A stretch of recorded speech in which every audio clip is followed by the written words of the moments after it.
사람은 누구나 임종을 맞이하고 임종 때에 혹은 그 전에 남기는 말을 유언이라 합니다.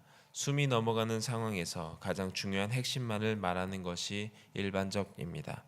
우리가 읽은 여호수아 24장에서도 여호수아가 임종을 맞이하며 하는 마지막 말인 유언임을 알 수 있습니다. 자신의 인생에 있어서 가장 중요했던 것, 가장 소중한 것을 남기는 이야기를 통해 우리들에게 귀한 메시지를 던져줍니다. 여호수아 24장 1절의 말씀에서와 같이 여호수아는 임종의 마지막 당부를 세겜 땅에서 전합니다. 세겜을 선택한 이유는 큰 역사적인 의의가 있었기 때문입니다.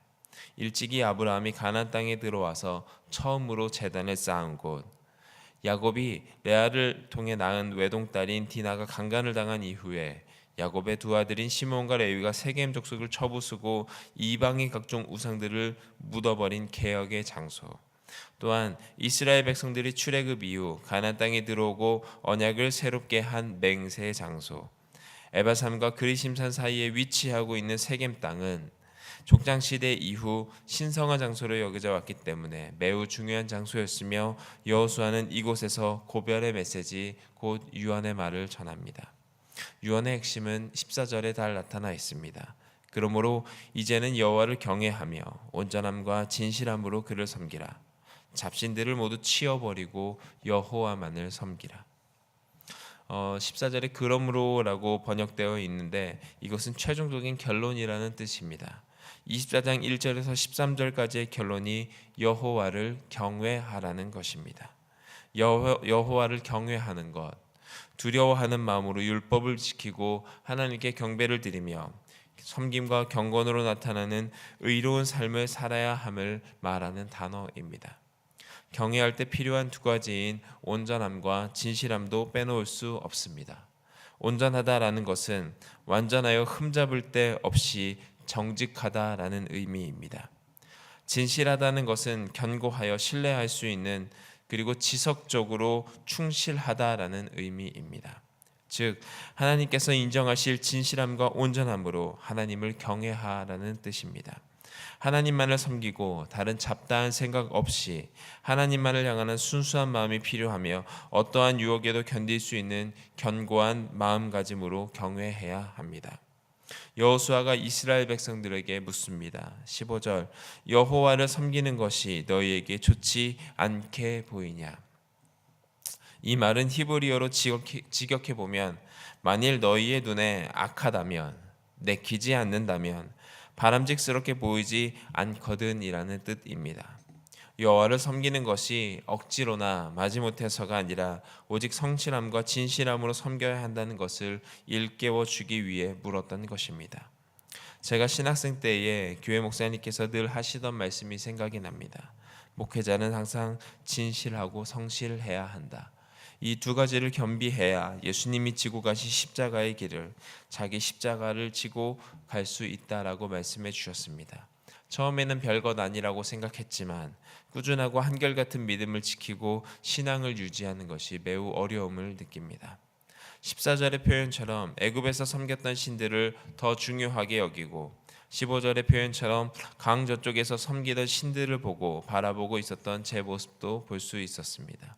우상으로부터 완전히 떠난 상태로 온전함과 진실함으로 주님을 경외하는 것을 선택하겠다는 여호수아의 결단에서 제 인생의 방향도 결정이 되는 것 같습니다. 15절 나와 내 집은 여호와를 섬기겠노라. 16절 결단코 여호와를 버리고 다른 신들을 섬기기를 하지 아니하겠다. 이런 여호수아의 결단을 이스라엘 백성들도 따르기로 결단합니다. 17절 이는 이라고만 번역되어 있지만 히브리어 키는 왜냐하면이라는 뜻을 가지고 있습니다. 이스라엘 백성들이 여호와만을 섬기겠다고 다짐한 이유는 여호와께서 친히 우리와 우리 조상들을 인도하셨고 애굽 땅 종되었던 집에서 올라오게 하셨고 우리 목전에서 큰 이적들을 행하시고 우리가 행한 모든 길과 우리가 지나온 모든 백성들 중에서 우리를 보호하셨고 이 땅에 거주하던 아모리 족속을 우리 앞에서 쫓아내신 여호와 하나님이시기 때문에 우리가 여호와만을 따르겠다 다짐합니다. 어떠한 유혹이 있더라도 하나님만을 충성스럽게 섬기는 것보다 더 나은 선택은 없습니다.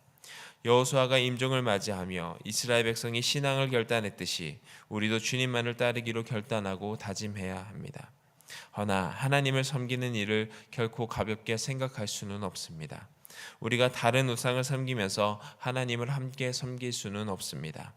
거룩하시며 질투하시는 하나님이 그 죄를 용서하지 않기 때문이라고 19절에서 말하고 있습니다.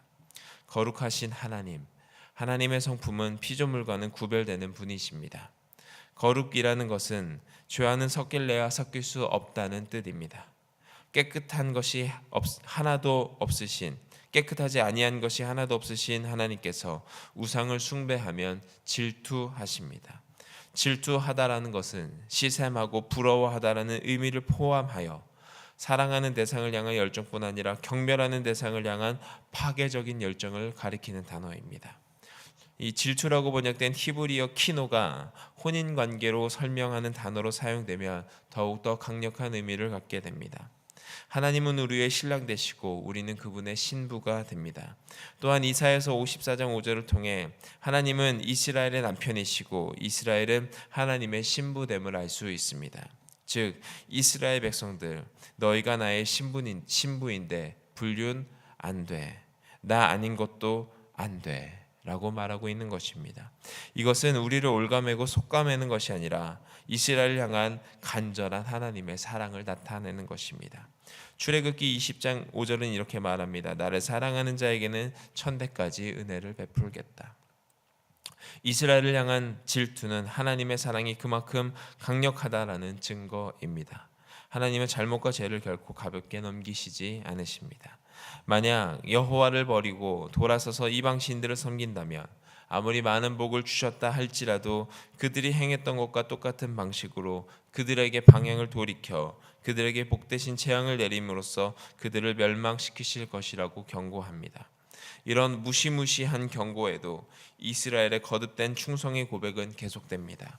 21절 아니니이다 우리가 여호와를 섬기겠나이다. 일반적으로 고대 근동에서 맹세한 뒤에는 신의 이름을 붙였습니다.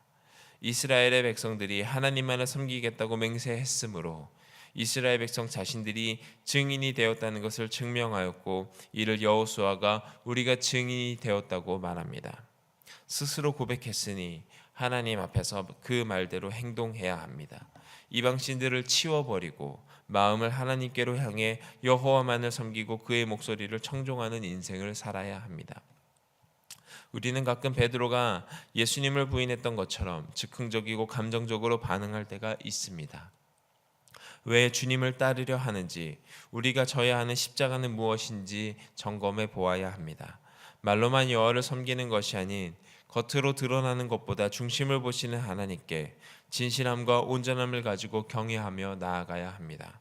여호와께서 원하시는 것, 진정 이스라엘의 마음이었듯이 우리들에게 원하시는 것, 우리들의 마음입니다. 여호수아의 마지막 권면, 여호와만을 섬기라. 진실함과 온전함으로 여호와만을 섬기라. 많은 사람이 세상 풍조를 따라 이리저리 휩쓸립니다. 우상을 바라보고 수많은 유혹에 넘어집니다. 하지만 우리는 달라야 합니다. 지혜롭게 분별하고 하나님만을 선택할 수 있어야 합니다. 이스라엘이 결단하고 고백했던 것처럼, 여호수아가 임종을 맞이하며 질문했던 것처럼 여호와만을 진실함과 온전함으로 경외하는 저와 여러분들이 되시기를 주님의 이름으로 축원드립니다. 기도드리시겠습니다. 주님, 주님만을 선택하는, 가장 좋은 주님만을 선택하는 우리들 인생 될 수 있도록 인도하여 주옵소서. 온전함과 진실함으로 주님을 경외하며 살 수 있는 우리들 인생 될 수 있도록 주님이 인도하여 주옵소서. 예수 그리스도 이름으로 기도드립니다. 아멘.